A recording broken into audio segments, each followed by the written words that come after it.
Move. Jusqu'à 13h30. Move 13 Actu. Alex Nassar. Les gossip hop de Move 13 Actu, les infos hip-hop du jour servis avec du pain sec et de l'eau par Guéran. C'est ce que 6ix9ine risque de manger pendant un bon moment si ça continue comme ça.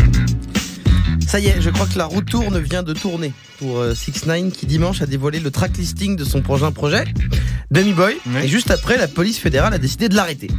C'est pas corrélé. Oui, je pense pas à cause de l'album. Sinon, ils auraient déjà arrêté Francky Vincent quand il a annoncé la reprise de Johnny Anzo qui s'en va là, dis donc, toi, menotte.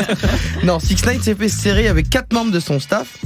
Pour des trucs hyper graves, il a dormi en cellule. Bon, alors il a fait quoi cette fois-ci? Parce qu'avec lui, il se passe tellement de choses qu'on a beaucoup de mal à suivre. C'est vrai, Nassar, que concernant 6ix9ine, c'est toujours ambigu. Il a un procès toutes les semaines, il ressort libre en disant sur la tête de ma mère, maintenant je fais plus rien.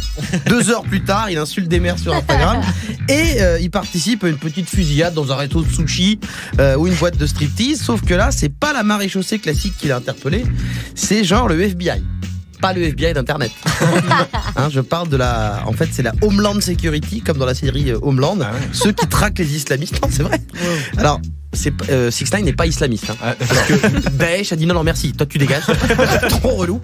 Mais les chefs d'inculpation sont assez hardcore, puisque 6ix9ine est inculpé pour attaque à main armée, racket et extorsion. Ah ouais. Le mec, on croyait que c'était un troll, c'est El Chapo.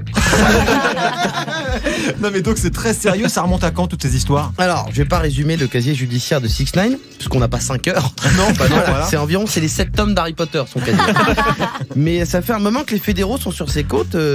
Pour ce qui concerne les violences avec armes, il est soupçonné d'avoir participé à des règlements de compte, au moins 2 à New York cette année, la fusillade contre Chief Keef et un autre au Barclays Center, c'est la grosse salle de concert et de basket à Brooklyn, plus tôt cette année, sans compter celle contre son patron de label le mois dernier dans un resto. D'accord. Et celle contre lui-même il y a 10 jours pendant le tournage de son dernier clip. D'accord, mais pourquoi il aurait participé à tous ces trucs-là alors? Parce que 6ix9ine ferait partie d'un gang de la côte est américaine, les Nine Trey Bloods, créé au début des années 90 et spécialisé dans des trucs assez sympas. L'héroïne, la cocaïne, la prostitution, le racket, le braco, un peu de tout. Un peu de tout. Ils sont hyper puissants et ça expliquerait, alors déjà, les fusillades. Oui. Et surtout, pourquoi 6ix9ine se permet de chier sur tout le rap game et même les gros gangsters de Chicago sans que jamais personne ne l'emmerde derrière. C'est vrai ça.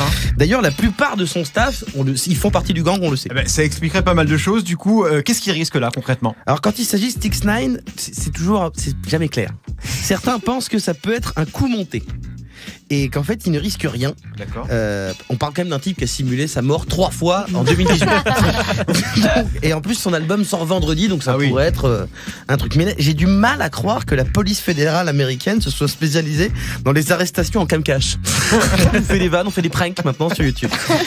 Et vu son passé judiciaire, là, pour les chefs d'inculpation, il risque jusqu'à, au maximum, la prison à vie. Wow. On peut difficilement faire plus long. Non. Ce qui lui permettra quand même la prison au moins de renouer peut-être avec son coiffeur qui, je pense, est incarcéré quelque part.